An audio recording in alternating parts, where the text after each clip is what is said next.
நெருப்பில் இறங்கப் போகிற தருணத்தில் ஆஞ்சநேயர் வந்து குதிச்சார். ஆஞ்சநேயர் வந்து அப்பத்தான் சொன்னார், இல்லை ராமர் வந்து கொண்டே இருக்கிறார். இது கூட வசிஷ்டர் ஓடி வந்தார். வசிஷ்டருக்கும் செய்தி போச்சு, அவரும் ஓடி வந்தார். அப்போ பரதன் கேட்குறான், 14 வருஷம் முடிஞ்சு போச்சேன்னா. வசிஷ்டர் சொன்னார், அப்பா நீ கொஞ்சம் கால்குலேஷன் தப்பாக பண்ணிட்ட. நீ பண்ணின கால்குலேஷனில் இன்னும் சில நாழிகைகள் பாக்கி உண்டு. அந்த நாழிகைகளுக்குள் ராமன் வந்து விடுவான். அப்போ புஷ்பக விமானம் வந்தது. புஷ்பக விமானம் இறங்கியது நந்தி கிராமத்தில். ராமரும் இறங்கினார். அங்க ராமருக்கு பரதன் மேல ஒரு சின்ன சந்தேகம்.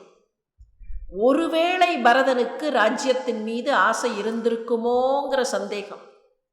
அந்த சந்தேகம் நியாயமானதுன்னா கூட, ராஜ்யத்தை பரதனுக்கு கொடுத்து விடலாம்ங்கிற ராமருடைய உயர்ந்த உள்ளத்தை காட்டுகிறதுன்னு சொன்னா கூட, பரதன் மேல ராமர் சந்தேகப்பட்டுட்டாரேன்னு ஒரு சின்ன ஆதங்கம் நம்ம மனசுல வருதா இல்லையா? அந்த ஆதங்கம் கம்பர்ல காணாமல் போகிறது. காணாமல் போகிறது மாத்திரமில்ல, எப்பேற்பட்ட பரதன், எப்பேற்பட்ட சத்ருகுணன். இந்த பரதனும் சத்ருகுணனும் தம்பிகளாக இருக்கும்போது ராமருக்கு எவ்வளவு உயர்வு கிடைக்கும்னு அந்த ராமராஜ்யத்தை பற்றின ஒரு பெரிய உயர்வும் நம்ம மனசுல வந்து சேருகிறது. அதுதான் கம்பர் பண்ணின மாற்றம். சின்ன சின்ன மாற்றங்கள். நாமக்கல் கவிஞர் சொன்ன மாதிரி, பலாப்பழத்தை பிசினகற்றி கோதகற்றி அந்த சுளையை எடுத்து கொட்டையை எடுத்து நம்ம கையில் கொடுத்து இந்த ராமகாதையை அருந்துன்னு சொல்லி ஆசையோடு கொடுக்கக்கூடிய, தாய்மையின் வாத்சல்யத்தோடு கொடுக்கக்கூடிய தன்மை கம்பருடைய தன்மை. கம்பர் நிறைய மாற்றங்களை வால்மீகியிலிருந்து செய்திருக்கிறார். ஆனால் அந்த மாற்றங்கள்லாம் கதையோடு ஒத்துப்போகக்கூடிய மாற்றங்கள். கதை போக்கை இன்னமும் அழகு செய்யக்கூடிய மாற்றங்கள். சொல்லப்போனால் வால்மீகி எப்படி, கம்பர் எப்படி அப்படிங்கிறதுக்கு இன்னொன்று சொல்லலாம். வால்மீகி மகரிஷி நடந்த கதையை நடந்தபடி சொன்னார். ஒரு ரிஷியாக சொன்னார். விருப்பு வெறுப்பற்ற முனிவராக சொன்னார். ஆனால் கம்பர் எப்படின்னா, தூரிகையை வைத்துக்கொண்டு அழகான ஓவியத்தை தீட்டக்கூடிய ஒரு மாஸ்டர் ஆர்டிஸ்ட்.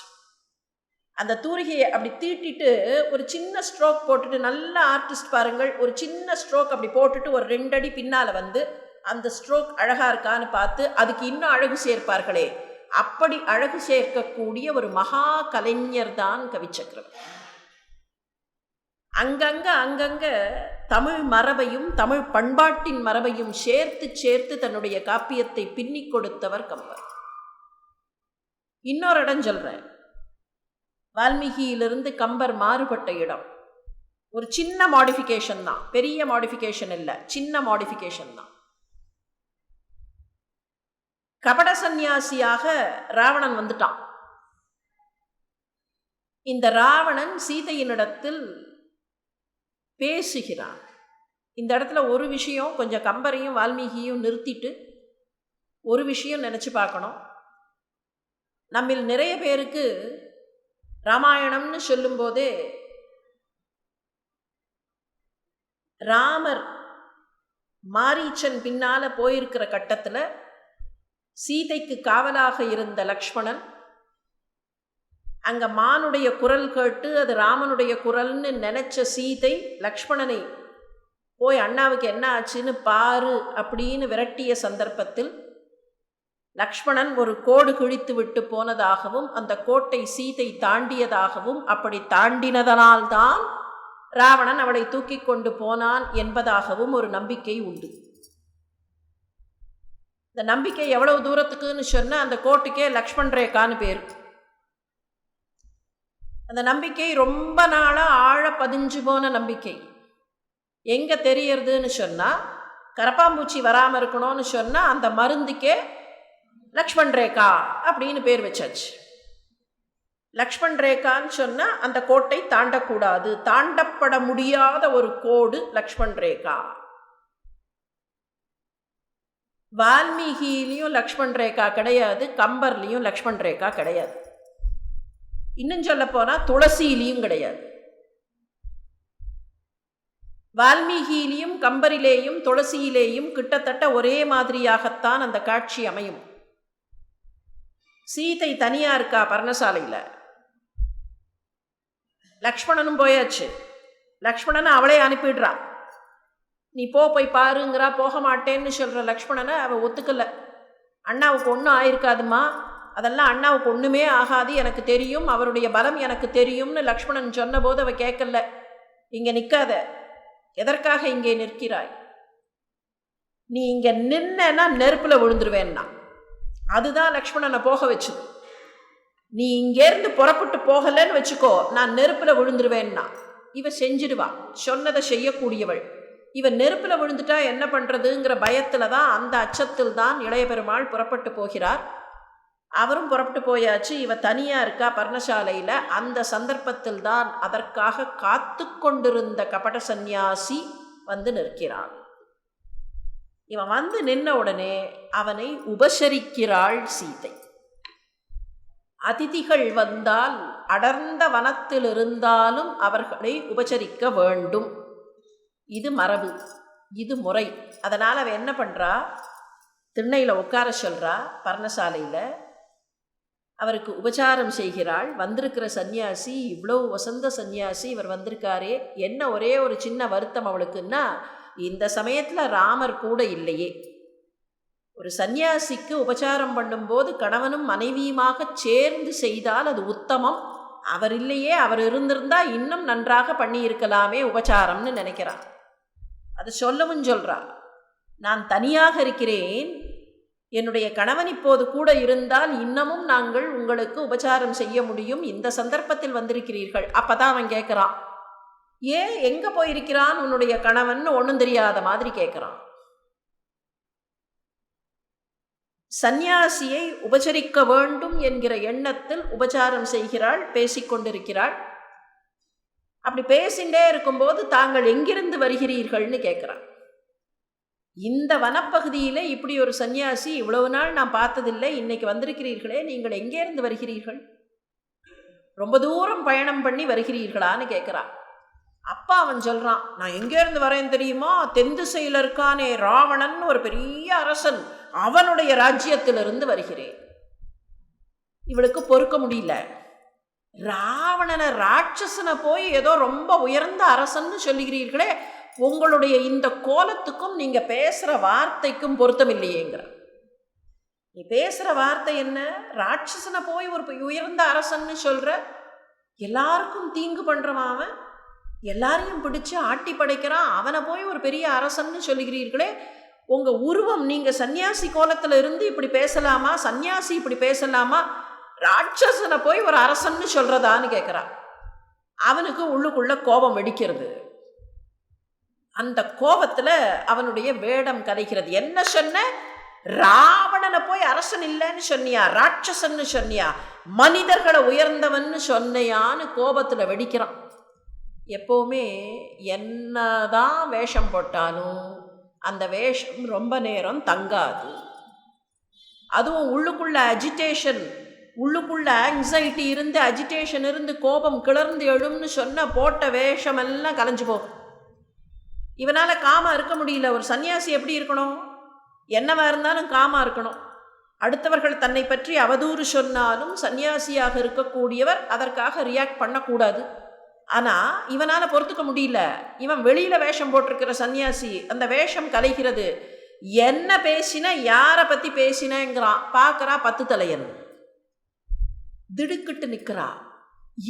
இவனை பற்றி தானே இப்போ சொன்னோம் நாம, இவன்தான் மோசமான ராட்சசன்னு சொன்னோம், இவனே வந்து நிற்கிறானா அப்படின்னு அவன் அந்த ஷாக்கில் நிற்கிறா. அப்படி ஷாக்கில் நிற்கும்போது என்னையா குறை சொன்னாய்னு கோபப்படுகிற ராவணன் அவளை அப்படியே தூக்குகிறான். வால்மீகியில் இந்த காட்சி அப்படின்னா, அவளை அப்படியே அவளுடைய கூந்தலை பற்றி தூக்குகிறான், தன்னுடைய இடது தொடையில் அமரச் செய்கிறான், புஷ்பக விமானத்தில் ஏறி பறக்கிறான். ரவிவர்மா ஓவியம் போட்டிருப்பார். அப்படி இடது தொடையில் அவளை கூந்தலை பற்றி தூக்கி உட்கார வைத்து கொண்டு அந்த புஷ்பக விமானம் பறக்கிற மாதிரி ரவிவர்மா ஓவியம் இருக்கும். கம்பர் இந்த இடத்த கொஞ்சம் மாற்றினார். அப்படி மாற்றினதுக்கான க்ளூவும் வால்மீகியில் உத்தரகாண்டத்தில் இருக்குது. உத்தரகாண்டத்தில் இருக்கக்கூடிய அந்த செய்தி வால்மீகியே பாடியதா இல்லை பின்னால் வந்த இடைச்சேர்க்கையான்னு நமக்கு தெரியாது. இருந்தாலும் உத்தரகாண்டத்தை படிக்கிறச்சே அங்கே ஒரு செய்தி வருகிறது. அந்த செய்தி உண்மையாக இருப்பதற்கான வாய்ப்பு அதிகம். அந்த செய்தி என்னங்கிறத அப்புறம் பார்க்கலாம். கம்பர் என்ன மாற்றினார்? சீதை ராவணன்கிட்ட பேசுகிறா. இதே தான் ராவணன் கோவப்படுறான். கோவப்பட்ட உடனே அவனுடைய வேஷம் கலைகிறது. 10 தலையன்னு தெரிஞ்சுக்கிறா. அப்படி பார்க்குறா. அவள் பார்த்துன்னு நிற்கிறா. பர்ணசாலைக்குள்ளே அவள் இருக்கா. பர்ணசாலையில் திண்ணையில் தான் ராவணன் உட்காந்துட்டு இருக்கான். அவள் பர்ணசாலைக்குள்ளே தான் இருக்கா. இந்த ராவணன் தன்னுடைய வேஷம் கலைஞ்ச உடனே ஒரு ஸ்டெப் அப்படி எடுத்து பின்னால் வச்சான். பர்ணசாலைக்கு வெளியில் வந்தான். வெளியில் வந்து பார்க்குறான். பர்ணசாலை எங்கே இருக்குது? பர்ணசாலையில் சீதை இருக்கா. என்ன பண்ணினா, அந்த பர்ணசாலையை மொத்தமாக தூக்கினான். வெறுமனை தூக்கலை, பர்ணசாலையை அது கீழே இருந்த மண்ணோட சேர்த்து தூக்குறான். எவ்வளவுன்னு கம்பர் கணக்கு சொன்னார். இந்த பக்கம் 1 யோஜனை, அந்த பக்கம் 1 யோஜனை. ஒரு ஸ்கொயர் போட்டால் லெங்த் அண்ட் பிரெத் சொல்லுவோமா இல்லையா? அந்த மாதிரி இந்த பக்கம் 1 யோஜனை டிஸ்டன்ஸ், அந்த பக்கம் 1 யோஜனை டிஸ்டன்ஸ், கீழே 1 யோஜனை, ஒரு கியூப். அப்படியே மொத்தமாக அந்த மண் 1 யோஜனைங்கிறது கிட்டத்தட்ட ஒரு 10 மைல் டிஸ்டன்ஸ்னு வச்சுக்கலாம். இன்றைக்கி இருக்கிற கால்குலேஷனில் 10 மைல். 10 மைல் ஸ்கொயர், 10 மைலுக்கு அந்த வால்யூம் கிடைக்கிற மாதிரி அப்படியே இந்த மண்ணோட சேர்த்து தூக்கினா, மண்ணோட சேர்த்து புஷ்பக விமானத்தில் வச்சான். தானும் புஷ்பக விமானத்தில் ஏறினா, பறக்க ஆரம்பிச்சான். இப்போ எதற்காக இந்த மாற்றத்தை கம்பர் கொண்டு வந்தார்? ராவணன் சீதையை தொடக்கூடாதுன்னு நினைச்சாரா? ராட்சசன் சீதையை தொடக்கூடாதுன்னு நினைச்சது ஒரு பக்கம். இதில் ரொம்ப பண்பாடு பார்த்து ராவணன் செய்தான்னு சொல்ல முடியாது. ஏன்னா அவனுக்கு பண்பாடுன்னு ஒன்று இருந்திருந்தா சீதையை வந்து அவன் தூக்கியே இருக்க மாட்டான். அதனால் பண்பாடு பார்த்து அவன் செய்யலை. இதில் பின்னால் வரக்கூடிய உத்தரகாண்ட செய்தின்னு ஒன்று சொன்னேனே, அந்த செய்தி இந்த இடத்துல நினச்சி பார்க்க வேண்டியது. ராவணனுக்கு ஒரு சாபம் இருக்கிறது. அந்த சாபத்தின்படி பிடிக்காத ஒரு பெண்ணை அவன் தொட்டால் அவனுடைய தலை வெடித்து போகும். இது வேகவதி கொடுத்த சாபமா, நளகூபரன் கொடுத்த சாபமா அப்படிங்கிறதுல சில சர்ச்சைகள் உண்டு. எப்படியா இருந்தாலும் அவனுக்கு ஒரு சாபம் இருக்கு. இப்ப சீதை அவன் தூக்கினான்னு வச்சுண்டா, தொட்டு தூக்கினான், அவளுடைய கூந்தலை பற்றினான்னு வச்சுண்டா, அவனுடைய தலை வெடித்து போயிருக்கணும். பிற்காலத்தில் வரக்கூடியவர்கள் ஒரு கேள்வி கேட்கலாம், எப்படி தலை வெடிக்காமல் இருந்தது அப்படின்னு. இன்னைக்கு எத்தனையோ கேள்வி கேட்குறோமா இல்லையா? அந்த மாதிரி ராமனை பார்த்து இப்படியும் ஒரு கேள்வி கேட்டிருக்கலாம். ராமா, உன்னுடைய காப்பியத்தில் இப்படி நடந்ததே, ராவணன் தலை வெடித்து போயிருக்க வேண்டும், ஆனால் வெடிக்கவில்லையே, வால்மீகி என்ன செய்தார் அப்படின்னு எல்லாம் கேள்வி கேட்டிருக்கலாம். தெரியல. அந்த இடம் ஒரு பின்னால் வந்த சேர்க்கையாக இருக்கலாம், நமக்கு தெரியல. அதனால் கம்பர் என்ன பண்ணார்னா, அந்த இடத்த ரொம்ப டெக்னிக்கலாக மாற்றினார். அவன் அப்படியே அந்த பூமியோடு சேர்த்து தூக்கினான். அது மாத்திரம் இல்லை, இதில் இன்னொரு விஷயமும் இருக்கு. தமிழ் மரபுப்படி, தமிழ் பண்பாட்டின்படி ஒரு பெண்ணுடைய கூந்தலை தொடுவதற்கான உரிமை தந்தைக்கு உண்டு, சில நேரங்களில் சகோதரனுக்கு உண்டு, கணவனுக்கு மாத்திரம் உண்டு, வேற யாருக்கும் கிடையாது. பாரி மகளிருக்கு கல்யாணம் பண்ணணுங்கிற நிலைமை வருகிறது.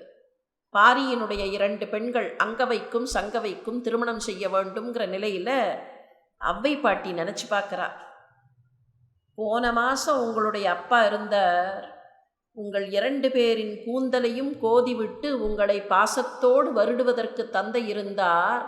உங்கள் கூந்தலை தொடுவதற்கான உரிமை உள்ள கணவனிடத்தில் உங்களை திருமணம் செய்து கொடுக்க வேண்டுமேன்னு நினச்சி பார்க்குறேன். அந்த கூந்தலை தொடுவதற்கான உரிமை கணவனுக்கு மாத்திரம்தான் உண்டு. சின்ன வயசில் அப்பாவுக்கு உண்டு.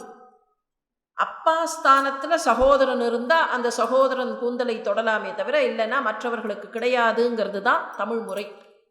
இதையும் சேர்த்துண்டார் கம்பர். ராவணன் சீதையின் கூந்தலை தொட்டான்னு சொல்றதுக்கு அவருக்கு மனசு வரல. அப்படியே பூமியோடு தூக்கினான், கீண்டான் நிலம். அந்த பூமியை கீண்டு அப்படியே தூக்கி வைத்தான்னு எழுதினார். இதுக்கு லிங்க் எங்க கொடுத்தார் தெரியுமா? அசோகவனத்தில் உட்காந்துட்டு இருக்கா. எங்க உட்காந்துட்டு இருக்கான்னு கேட்டால் பர்ணசாலையில் உட்காந்துட்டு இருக்கா. எந்த பர்ணசாலை? லக்ஷ்மணன் கட்டின பர்ணசாலை. அன்னைக்கு தண்டகாரண்ய மண்ணோட சேர்த்து தூக்கின்னு போனானே அந்த மண்ணில் இருக்கிற பர்ணசாலை. என்ன சொன்னார்? உட்காந்துட்டு இருக்கா, அழுதுண்டே இருக்கா. எப்போ ராமர் வருவார் ராமர் வருவார்னு பார்த்துட்டே இருக்கா. பருதி வானவன் குலத்தையும் பழியையும் பாரா, சுருதி நாயகன் வரும் வரும் என்று கருதி மாதிரம் அனைத்தையும் அடக்கின்ற கண்ணால் அப்படி பார்த்துட்டு இருக்கா. எல்லா திசையும் இந்த திசையில் வருவாரா இந்த திசையில் வருவாரான்னு பார்த்துட்டு இருக்கா. அப்படி பார்த்துட்டு இருக்கும்போது கொஞ்ச நேரம் அழறா. அடுத்து கொஞ்ச நேரம் அப்படியே பெருமூச்சு விடுகிறாள். இவளுடைய அழுகையினால் நனைகிற அவளுடைய ஆடை பெருமூச்சு விடுகிற போது அந்த வெப்பத்தில் உலர்ந்து போகிறது. அந்த ஆடை ஈரமாக இருக்குன்னு சொல்ல முடியல, அது உலர்ந்திருக்குன்னு சொல்ல முடியல. ஒரு நிலை உறாத துகிலாள். ஏன்னா ஒரு நிமிஷம் அது வெப்பமாக இருக்குது, ஒரு நிமிஷம் அது ஈரமாக இருக்குது. அப்படி இருக்கக்கூடிய நிலையில் அழுகிறாள், சிரிக்கிறாள். அவளுக்கே என்ன பண்ணுறான்னு தெரியல. வந்துருவார் வந்துருவார் ராமர் அப்படின்னெல்லாம் இருக்கா. செல் அரித்திடவும் ஆண்டு எழாதாள். அவ உக்காந்துன்னு இருக்கிற அந்த பூமி செல்லரிச்சு போச்சு. மண்ணு பழசா இருந்தா தான் செல்லரிச்சு போகும். அந்த மண் அப்பத்தான் புது மண்ணா இருந்தா செல்லரிக்காது. அந்த மண்ணு கொஞ்சம் பழசா இருக்கு. நம்ம வீட்டில் கூட ஏதாவது தோட்டத்தில் செல்லரிக்கிறதுன்னா அந்த இடத்த நம்ம தொடவே இல்லைன்னு அர்த்தம். அந்த இடத்த தொடவே இல்லை, அது அப்படியே இருக்குன்னு சொன்னால் செல்லரிக்கும். புதுசாக இருந்தால் செல்லரிக்காது. இந்த மண் ரொம்ப பழைய மண். அந்த மண்ணை கொண்டு வந்து வச்சது. செல்லரித்திடவும் ஆண்டு எழாதாள். அவ அந்த மண்ணில் உட்காந்துட்டு இருக்கா, அந்த பர்ணசாலையில் உட்காந்துட்டு இருக்கான்னு காட்டினார். ஒரு இடத்துல ஒரு சின்ன மாற்றத்தை செய்து அந்த மாற்றத்துக்கான விரிவு இன்னொரு இடத்துல வைக்கக்கூடிய தன்மைதான் கம்பருடைய தன்மை. வால்மீகி செய்தது, வால்மீகி காட்டியது தப்புங்கிறது அர்த்தமே இல்லை. வால்மீகியும் கம்பரும்னு ஒத்து பார்க்கும்போது ஏதோ வால்மீகி தப்பாக சொல்லிட்டார், இல்லை வால்மீகி ஏதோ குறை வச்சுட்டார்னு இல்லை. சமகாலத்தவராக இருந்த வால்மீகி நடந்ததை நடந்தபடி சொன்னார். ஆனால் காலப்போக்கில் ராமரை பற்றி உலகம் பார்த்திருக்கக்கூடிய ஒரு பெரிய பிம்பத்தை காட்ட வேண்டிய அவசியம் கம்பருக்கு வருகிறது. இந்த பிம்பத்தை காட்டணும். ஏன்னா காலப்போக்கில் என்னாச்சு, அன்னைக்கு அவர் நரோத்தமன்னு பாடியிருந்தா கூட இந்த ராமர் எங்களுடைய தெய்வம் என்கிற அளவிற்கு ராமரை பற்றிய எண்ணம் எல்லா இடத்துலையும் பரவி இருந்தது. அப்போ அந்த தெய்வத்தை குறை சொல்லுவது போல எதுவும் வந்துவிடக்கூடாது. ஆனால் அதே சமயத்தில் மகாவிஷ்ணுவின் அவதாரம்தான் இந்த ராமர் அப்படின்னு காட்டணும்னு கம்பருக்கு ஆசை. அந்த ஆசையைத்தான் தன்னுடைய காப்பியத்தில் ஆங்காங்கே வைக்கிறார். சில இடங்களில் புதிய கதையை புகுத்துகிறார், சில இடங்களில் பழைய கதையை மெருகு சேர்க்கிறார். கம்பராக புதியதாக காட்டிய ஒரு இடம், ஒரு கதை, அதை மாத்திரம் இன்றைக்கு பார்ப்போம். வால்மீகியில இல்லாத ஒரு இடம் கம்பரா சேர்த்தது. ரொம்ப அற்புதமான இடம். விபீஷ்ணன் ராவணனுக்கு ஆலோசனை சொல்லக்கூடிய இடம். குரங்கு வந்தது, நெருப்பு வச்சுது, போயிடுத்து. இதுக்கப்புறம் அடுத்த நாள் தன்னுடைய நகரத்தை சரி செய்துவிட்டு ராவணன் மந்திராலோசனை கூட்டுகிறான். அவனுடைய மாமனாரே மயன், மண்டோதரியின் தந்தை தான் விஸ்வகர்மா என்கிற மயன். அதனால குரங்கு வந்து வச்சு நகரமெல்லாம் நெருப்பு வச்சு அழிஞ்சு போன உடனே மாமனாரை கூப்பிட்டான். ராத்திரியோட ராத்திரியாக சரி பண்ணணும்னா ராத்திரியோட ராத்திரியாக சரி பண்ணி மறுநாளைக்கு எந்த சுவடும் இல்லை, நெருப்பு வச்ச சுவடெல்லாம் இல்லை, நகரம் மறுபடியும் ஜொலித்தது. இருந்தாலும் அவன் மனசுக்குள்ள தவிப்பு. மந்திராலோசனை கூப்பிட்டான். அந்த மந்திராலோசனை கூப்பிட்டு எல்லோரும் பேசி கொண்டிருக்கிறார்கள். அப்போ கும்பகர்ணன் எழுந்தான். அப்பா இது தப்பு நீ பண்ணுறதுன்னா சொல்லிட்டு அவன் பாட்டுக்கு தூங்கிறதுக்கு போயிட்டான். விபீஷ்ணனும் தப்புன்னு சொன்னார். திருப்பியும் மந்திராலோசனை கூடுகிறது. இந்த மந்திராலோசனை சந்தர்ப்பத்தில் தான் விபீஷ்ணன் ராவணனுக்கு ஒரு கதையை சொல்கிறார். மந்திராலோசனை சந்தர்ப்பத்தில் தான் கதை சொல்கிறார். என்ன கதை சொல்கிறார்? அண்ணா உனக்கு தெரியுமா, நீ ஏதோ குரங்கு குரங்கு குரங்குன்னு சொல்கிற, கூனுடை குரங்கு கூனுடை குரங்குன்னு சொல்கிற. கொஞ்சம் நினச்சி பார்த்தியா? பிரம்மா உனக்கு கொடுத்த வாழ்நாள் முடிய போகிறதுங்கிறத நினச்சி பார்த்தியா? கால்குலேட் பண்ணி பார்த்தாலே போருமே, 3 கோடி வாழ்நாள்னு கொடுத்தது முடிய போகிறது, எவ்வளவு நாள் அப்படின்னு கணக்கு போட்டால் தெரியும். குரங்கு குரங்குன்னு சொல்கிறியே, நீ நந்திகேஸ்வரரை ஒரு தடவை குரங்கு மூஞ்சின்னு சொல்ல போக அவர் உனக்கு குரங்கால் மரணம்னு சொன்னாரே, அது உனக்கு நினைவு இருக்கா? நந்திகேஸ்வரரை போய் இவன் குரங்கு மூஞ்சின்னு திட்டியிருந்தான். கைலாயத்துக்கு போனானா இல்லையா? அப்போ கைலாயத்துக்கு போன போது நந்திகேஸ்வரர் காவலாக இருந்தார். அவரை பார்த்த உடனே குரங்கு மூஞ்சியேன்னா, உனக்கு குரங்கால் மரணம்னார். உனக்கு அது நினைவு இருக்கா? ஏன் ராவணனுக்கு விபீஷ்ணன் மேலே அவ்வளோ கோபம் தெரியுமா? எப்போவுமே நம்ம வீக்னஸை எல்லார் முன்னாலையும் யார் காட்டி கொடுக்கிறார்களோ அவர்கள் மேலே கோபம் வரும். ராவணனுடைய வீக்னஸ் என்ன? தன்னுடைய பட்டியல், வரங்கள் கேட்ட பட்டியலில் மனிதர்கள்ங்கிறத சேர்க்காம விட்டான். இப்போ மனிதர்கள் வந்து நிற்கிறார்கள். மனிதர்கள் மனிதர்கள்னு சொன்னியே, மனிதர்கள் வந்து விட்டார்கள். சரி, குரங்கு குரங்குன்னு சொன்னியே, குரங்காலத்தான் உனக்கு சிக்கல்ங்கிறது. குரங்கு வந்து நெருப்பு வச்சுட்டு போயிருக்கு. இதையெல்லாம் மறந்துட்டு நீ பாட்டுக்கு இன்னொருவன் மனைவியை கொண்டு வந்து வச்சுட்டு ஏதோ நீ எதுவுமே தப்பு பண்ணாத மாதிரி பேசுகிறையேங்கிற உண்மையை விபீஷ்ணன் சொன்னது ராவணனுக்கு பிடிக்கல. இதை சொன்னதோட விபீஷ்ணன் நிறுத்தலை, இன்னொன்னு சொன்னார். அண்ணா உனக்கு ஒரு கதை சொல்லட்டுமா? நம்ம ராட்சச இனத்தில் நமக்கு முன்னாலும் ஒருத்தர் இருந்தான். அவன் எப்பேற்பட்டவன் தெரியுமா? உன்னை விட புத்திசாலி. அவன் வரம் கேட்டான். நீ கேட்ட வரம்லாம் ஒன்றுமே இல்லை. அவன் வரம் கேட்டான். எப்படி வரம் கேட்டான்? உள்ளில் ஷாகிலன் புறத்தில் ஷாகிலன், நள்ளில் ஷாகிலன் பகலில் ஷாகிலன், விண்ணில் ஷாகிலன் மண்ணில் ஷாகிலன்னு ஒருத்த வரம் கேட்டான். வீட்டுக்கு உள்ளே சாக மாட்டேன், வீட்டுக்கு வெளியில் சாக மாட்டேன், மண்ணில் சாக மாட்டேன், வானத்தில் சாக மாட்டேன், ராத்திரி சாக மாட்டேன், பகலில் சாக மாட்டேன், எந்த ஆயுதத்தாலும் சாக மாட்டேன், எந்த தேவர்களாலும் இறக்க மாட்டேன், இப்படியெல்லாம் வரங்கேட்டானே ஒருத்தன். அந்த புத்திசாலியே ஒரு நாளைக்கு அழிந்து போனான். ஹிரண்யகசிபு கதையை சொல்லி, பிரஹ்லாதன் கதையை சொல்லி ரொம்ப டீட்டெயில்டாக ஆலோசனை சொன்னார் விபீஷ்ணாழ்வார். இந்த காட்சியை கம்பர் வச்சார். இரண்யன் வதை படலம்னே பேர். இரண்யனுக்கு என்ன நடந்தது, இரண்யன் எப்படியெல்லாம் ஆட்டம் போட்டான், பிரஹ்லாதன் என்ன கேட்டான், நரசிங்கம் வந்தது, இதையெல்லாம் வச்சார். இரண்யன் வதை படலம். ராவணன் இதெல்லாம் கேட்டுட்டு கோபத்தில் கொந்தளிச்சான். ஓஹோ, அந்த பிரஹ்லாதன் மாதிரியா நீயும்? எப்படி பிரஹ்லாதன் தன்னுடைய தந்தைக்கே அழிவு தேடினானோ அந்த மாதிரி அண்ணனா இருக்கிற எனக்கு அழிவு தேடுறதுக்கு தான் நீ திட்டம் போட்டிருக்க, போ இங்கேருந்துன்னு விரட்டினான். இதுக்கப்புறம்தான் இப்போ என்ன கேள்வி வந்ததுன்னா, கம்பராமாயணத்தை வாசித்தவர்களெல்லாம் ஒரு குறை சொல்ல தொடங்கினார்கள். ரொம்ப சீரியஸாக மந்திராலோசனை நடந்துட்டு இருக்கிற சமயத்தில் இவ்வளவு விலாவாரியாக ஒரு கதையை ஒருத்தன் சொன்னால் நியாயமா?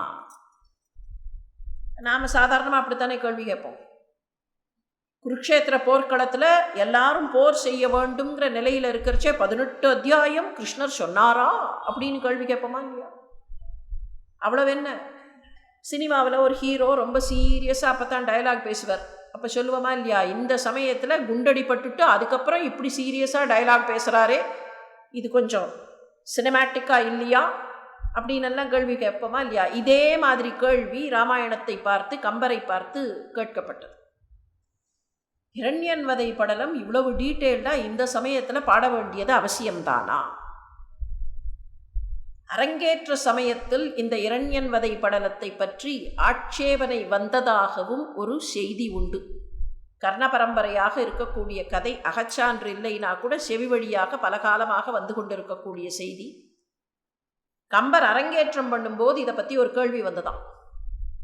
புலவர்களெல்லாம் ஆட்சேபித்தார்கள். இல்லை, இந்த இடத்துல எதுக்கு ஹிரண்யன் கதை? சம்பந்தமே இல்லை. ராமாயணத்துக்கும் ஹிரண்யனுக்கும் என்ன சம்பந்தம்? டைரக்டாக கதையில் எந்த தொடர்பும் இல்லை. Why should this be there அப்படின்னு புலவர்கள் எல்லாம் ஆட்சேபம் செய்தார்கள். திருவரங்கம் திருக்கோயிலில் தான் கம்பருடைய காப்பிய அரங்கேற்றம். அதுவும் எங்கன்னா தாயார் சன்னதிக்கு எதிரில் இருக்கக்கூடிய மண்டபத்தில் தான் அந்த அரங்கேற்றம்.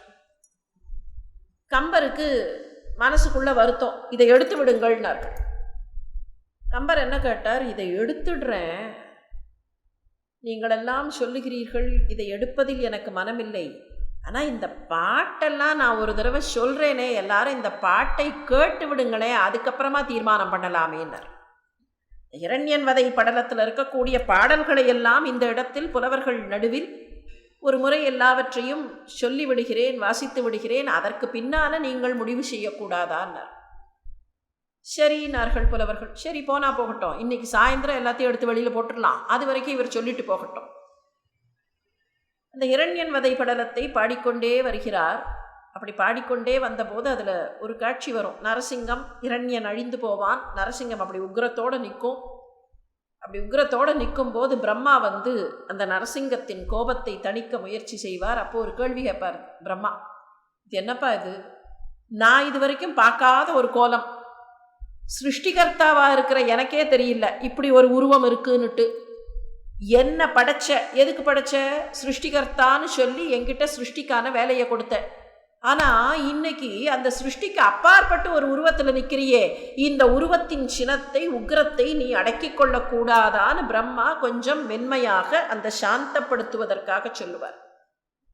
என்னை படைத்தாய், ஆனால் தன்னை படைத்தாய், நீதான் எல்லாவற்றுக்கும் மேலானவன்கிறது, நீ உன்னையே இப்படி ஒரு காணாத வடிவத்தில் படைத்து கொண்டது காட்டும்னு சொல்லி பிரம்மா துதிப்பதாக ஒரு காட்சி வரும். அந்த பாடலை கம்பர் படித்த உடனே பேஷ்னு ஒரு சத்தம் கட்டுது. இந்த புலவர் கூட்டம் ஒருத்தர் அப்படி சந்தேகத்தோடு பார்த்து கொண்டார்கள். ஏன்னா அன்னைக்கு கார்த்தால எல்லாரும் என்ன பிளான் பண்ணியிருந்தார்கள்னா, ஒருத்தர் கூட இன்னைக்கு அவர் படிக்கிற பாட்டை பாராட்டக்கூடாது, ஏன்னா இந்த பாட்டெல்லாம் வேண்டான்னு தூக்கி போடணும், பாராட்டிட்டா நாமே பாராட்டிட்டா அப்புறம் எடுத்து வெளியில் போட முடியாது, அதனால் ஒருத்தர் கூட பாராட்டக்கூடாது. இப்போ பேஷ்னு சத்தம் கட்ட உடனே யாரோ who is the black sheep அப்படின்னு அப்படி ஒருத்தர் அப்படி பார்த்தார்கள். அவர் அந்த பாட்டு 2வது வரியை படிக்கிறச்சே மறுபடியும் பேஷ் அப்படின்னு சத்தம் வந்தது. இப்போ எல்லாருக்கும் சந்தேகம், என்ன அப்படின்னு பார்த்துட்டே இருக்கிறச்சே 3வது வரியில் மறுபடியும் ஒரு ஆமோக வச்சனம். எங்கேருந்து வர்றது சத்தம்னு பார்த்தா மேலேருந்து வந்தது. மண்டபத்தில் உட்கார்ந்து இருக்கிறார்கள். தாயார் சந்நிதி அப்படி இருக்குது, தாயார் சந்நிதிக்கு எதிரில் இருக்கிற மண்டபம், அந்த மண்டபத்தில் எல்லாரும் உட்கார்ந்து இருக்கிறார்கள். பேஷ்னு சத்தம் வருது, எங்கேயோ ஹைட்லேருந்து வரா மாதிரி இருக்கே, இந்த லெவலில் வரல, எங்கே ஹைட்லேருந்து வரா மாதிரி இருக்குன்னு அப்படி பார்த்தா அங்கே தூண்லேருந்து நரசிங்கம் சிரிச்சுண்டே பேஷ்னு தலையாட்டித்தான். அந்த தாயார் சந்நிதி மண்டபத்துக்கு எதிரில் இந்த பக்கத்தில் மேட்டு நரசிங்கர் சந்நிதி இப்போவும் இருக்குது. அந்த மேட்டு நரசிங்கர் அப்படி தூணில் ஆவிர்பவித்து வந்து, அவர் தூணில் வந்தவர் தானே, தூணில் தெரிபவர் தானே நரசிங்கம். அன்னைக்கு அந்த தூணில் வேற ஒரு காரணத்துக்காக வந்தார், இன்னைக்கு இந்த தூணில் வந்து அந்த தூண்லேருந்து அப்படி தலையாட்டினாராம். தலையாட்டி பேஷ்னு அந்த பாடலை ரசித்தார். அதனால் புலவர்கள் நரசிங்கமே சொல்லியாச்சுன்னா இனிமே அந்த பாட்டு கண்டிப்பாக உண்டு என்று ஏற்றுக்கொண்டார்கள் என்பதாக வரலாறு. இந்த இரண்யன் வதை படலம் அதி அற்புதமான படலம். இது கம்பராக அங்கே கொண்டு வந்து வைத்தது, வால்மீகியில் இல்லை. கம்பருக்கு ஒரு ஆசை, திருமாலுடைய அவதாரங்களை எல்லாம் பாட வேண்டும்னு ஆசை. எங்கே சான்ஸ் கிடச்சிதுன்னு பார்த்தார், விபீஷ்ணன் வாயில் கொண்டு வந்து வச்சுக்கிட்டார். வாவேசு ஐயர் கம்பரை எடுத்தண்ணி அனுபவித்தவர். அந்த வாவேசு ஐயர் சொல்லுவாராம், இந்த கம்பராமாயணம் இவ்வளோ பெருசு இருக்கே, இவ்வளோ பெருசாக இருக்கிற இந்த கம்பராமாயணத்தில் மற்ற காண்டங்கள்லாம் காணாமல் போனால் கூட பரவாயில்ல, இந்த யுத்த காண்டம் மாத்திரம் இருந்துருத்துனா போகும். ஒருவேளை யுத்த காண்டமும் காணாமல் போனால் கூட இந்த இரண்யன் வதை படலம் மாத்திரம் இருந்தால் போகிறோம், அதுவே ராமாயணம் முழுமையையும் நமக்கு தந்துவிடும் வரும். ஏன் அந்த இடத்துல அந்த காப்பியத்தை கொண்டு வந்து, அந்த கதையை கொண்டு வந்து ஒரு குறுங்காப்பியமாக தோற்றம் தரக்கூடிய கதையை கொண்டு வந்து கம்பர் வைத்தார். ரொம்ப அழகான படலம். இந்த பாடல்கள் அதி அற்புதமான பாடல்கள். ஒரே ஒரு வரி மாத்திரம் உதாரணத்துக்கு சொல்கிறேன். இந்த பக்கத்துலேருந்து ஹிரண்யன் கேட்பான் பிரகலாதனை, எங்கேடா உன்னுடைய ஹரி? அதுக்கு பிரகலாதன் என்ன பதில் சொல்வாங்கிறது நமக்கு தெரியும். தூணிலும் இருப்பான், துரும்பிலும் இருப்பான். இந்த தூணிலும் இருப்பான், துரும்பிலும் இருப்பான்ங்கிற சொலவடையை எடுத்துக்கிறார் கம்பர். அதை கொஞ்சம் அப்படி டெவலப் பண்ணுறார். தூணிலும் உளன், எங்கே இருப்பான் ஹரின்னு கேட்ட உடனே தூணிலும் உளன், அணுவை சதக்கூறிடும் கோணிலும் உளன். ஒரு சின்ன பார்ட்டிக்கிள், அணுன்னு சொன்னா சின்ன பார்ட்டிக்கிள், ஒரு சின்ன பார்ட்டிக்கிள் எடுத்து அதை 100 துண்டா போட்டா அந்த சின்ன துண்டு இருக்கே அதிலும் உளன். தூணிலும் உளன், அணுவை சதக்கூறிடும் கோணிலும் உளன், நீ சொன்ன சொல்லிலும் உளன். அதுதான் அதுல ஸ்பெஷாலிட்டி. எங்க இருக்கான்னு கேட்டியே, தூண்ல இருக்கிறது பெருசு இல்லை, துரும்புல இருக்கிறது பெருசு இல்லை. நீ இப்ப கேட்ட பத்தியா எங்க இருக்கான்னு ஒரு கேள்வி, அந்த வார்த்தையில இருக்கான், அந்த வார்த்தையில் இருக்கிறான். பகவான் எங்க இருக்கார்னு தேடினா பகவான் எங்க இருக்கார்? எல்லாவற்றிலும் இருக்கிறார் மாத்திரமில்ல, பகவான் உள்ளுக்குள்ள இருக்கார். இங்கேந்து வர வார்த்தை தான் அழிவுக்கும் காரணம், ஆக்கத்திற்கும் காரணம். பகவான் உள்ளுக்குள்ள இருக்காருன்னு சொன்னா பகவான் ஆக்கத்தை தரக்கூடிய பகவான் உள்ள இருக்கார். ஆனா அழிவை தேட வேண்டும்னு சொன்னா எங்க? வெளியிலேந்து வரல. இவன் எப்படியெல்லாம் வரம் கேட்டு வாங்கினான்? எங்கெங்கேந்தோ எனக்கு இங்கிருந்து மரணம் இல்லை, இங்கிருந்து மரணம் இல்லை, இங்கிருந்து மரணம் இல்லை. வெளியிலேருந்து வரப்போவது இல்லை, தீமை வெளியிலேருந்து வரல. உனக்கான தீமை உனக்குள்ளிருந்தே வரப்போகிறது, வெளியிலிருந்து வரப்போவது இல்லைங்கிறத காட்டணும். அதுக்காகத்தான் நீ சொன்ன சொல்லிலும் உளன். இந்த கதையை விபீஷ்ணன் சொல்லி, அண்ணா அந்த இரண்யனே அழிந்து போனான். ஏதோ ரொம்ப அற்புதமா வரம் கேட்கறதா நினைச்சு கேட்டானே, அந்த இரண்யன் உன்னை விட பலசாலி. அது மாத்திரமில்ல, ஹிரண்யன் பண்ண தப்பு, ராவணன் பண்ண தப்பு அப்படின்னு லிஸ்ட் பண்ணா, ஹிரண்யன் மதர்ப்பில் இருந்தான், ஹிரண்யன் அகங்காரத்தில் இருந்தான். ஆனால் இன்னொருவன் மனைவியை தூக்கி கொண்டு வருகிற தவறை ஹிரண்யன் செய்யவில்லை. அப்ப நீ கூடுதலா ஒரு தப்பு பண்ணியிருக்க. ஹிரண்யன் பண்ணதை காட்டிலும் கூடுதலா தப்பு பண்ணியிருக்க, பெரிய தப்பு பண்ணியிருக்க. அவன் அகங்காரத்தில் இருந்தான். அகங்காரம் ஆணவம்ங்கிறது ஜீவனுக்கு இருக்கு, உனக்கும் இருக்கு. அப்ப 2 பேருக்கும் பெரிய வித்தியாசம் இல்லை. ஆனா அவன் பண்ணாத தப்பை நீ பண்ணியிருக்கியே. தப்பு பண்ணாம இருந்த அவனே அழிந்து போனான் அகங்காரத்தினால்னு சொன்னா, தப்பு பண்ணின நீ எங்கண்ணா போவ அப்படிங்கிறத மறைமுகமாக காட்டுவதற்காகத்தான் விபீஷ்ணன் வாயில அந்த கதையை கொண்டு வந்து கம்பர் வைத்தார். இந்த உண்மையை உணர்ந்து கொண்ட வாவேஸ்வய்யர், ராட்சசன்கிறவன் யாரோ இல்லை. ராட்சசன் யாரு? 10 தலை ராவணன்னு சொல்றோம். ஏன் 10 தலை? 10 தலை ராவணன். ஏன் 10 தலை? சாதாரணமா யாராவது கொஞ்சம் ஆணவமா இருந்தா நாம அவர்களுக்கு கொடுக்கக்கூடிய டிஸ்கிரிப்ஷன் என்ன? யாராவது ஒருத்தர் கொஞ்சம் கர்வமா இருக்காருன்னு வச்சுப்போம், தலை பெருத்து போச்சு, மண்டை பெருத்தவர் அப்படின்னு சொல்றோமா இல்லையா? இன்னைக்கும் அப்படித்தானே சொல்றோம். அப்ப என்ன, அவருடைய தலை பெருசா சைஸ் மாறி போச்சுன்னு அர்த்தமா? இல்லை. ஒருவர் அகங்காரத்தில் இருக்கிறார்னு சொன்னா அந்த அகங்காரத்துக்கு நாம கொடுக்கிற விஷுவல் இஃபெக்ட் என்ன? தலை பெருப்பது. இவன் 10 தலையன். ஏன் 10 தலையன்? இவனுடைய 5 ஞான இந்திரியங்களும் 5 கர்ம இந்திரியங்களும் பெருத்து போயிருந்தன. அந்த அளவுக்கு அகங்காரத்தில் இருந்தான். அவ்வளவு அகங்காரத்தில் இருந்தவன்னு காட்டுறதுக்காகத்தான் 10 தலையன்கிற ஒரு உருவகத்தையே கொடுத்தார்கள். அப்ப ராட்சசத்தன்மைங்கிறது என்ன? வேற ஒன்றும் இல்லை, தன்னிடத்தில் இருக்கக்கூடிய நன்மையை வைத்து அடுத்தவர்களுக்கு தீங்கு செய்யக்கூடியதும், தன்னிடத்தில் இருக்கிற பலத்தை வைத்து அடுத்தவர்களை அச்சுறுத்துவதும் தான் ராட்சசத்தன்மை.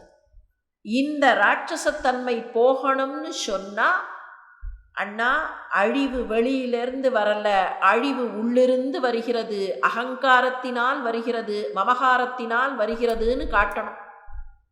இது ராமாயண கதையா இருந்தாலும் சரி, இல்லை வேற எந்த கதையா இருந்தாலும் சரி, அதனுடைய கோர் உண்மை என்ன? அகங்காரத்தினால் வரக்கூடிய அழிவு. அதை காட்டுறதுக்கான ஒரு அற்புதமான கதை தான் ஹிரண்யன் கதை. அந்த கதையை கொண்டு வந்து ராமாயணத்துக்குள்ள வச்சு யுத்தகாண்டத்தில் விபீஷ்ணனை பேச வைத்தார் கம்பர். காப்பியத்திற்குள்ளேயே ஒரு குறுங்காப்பியம் என்கிற அளவில் வால்மீகியில இல்லாத ஒரு விஷயத்தை கம்பர் கொண்டு வந்து காட்டியது அந்த ஹிரண்யன் வதை படலம். வால்மீகி சொன்ன விஷயங்களை எடுத்துக்கொண்டு அவற்றை விரிவுபடுத்துவது, வால்மீகி சொல்லாத சில விஷயங்களை வால்மீகியின் போக்கிலேயே போய் மாற்றுவது, வால்மீகி சொல்லாத விஷயங்களை புதியதாகச் சேர்ப்பதுன்னு சொல்லி தன்னுடைய ராமகாதைக்கு பல விதங்களில் கம்பர் அழகு சேர்த்திருக்கிறார். கம்பர் சேர்த்த அழகுகள் சிலவற்றை இன்றைக்கு பார்த்தது போல நாளையும் இவற்றை தொடர்ந்து சிந்திக்கலாம் என்பதை நினைவுபடுத்தி விடைபெறுகிறேன். வணக்கம்.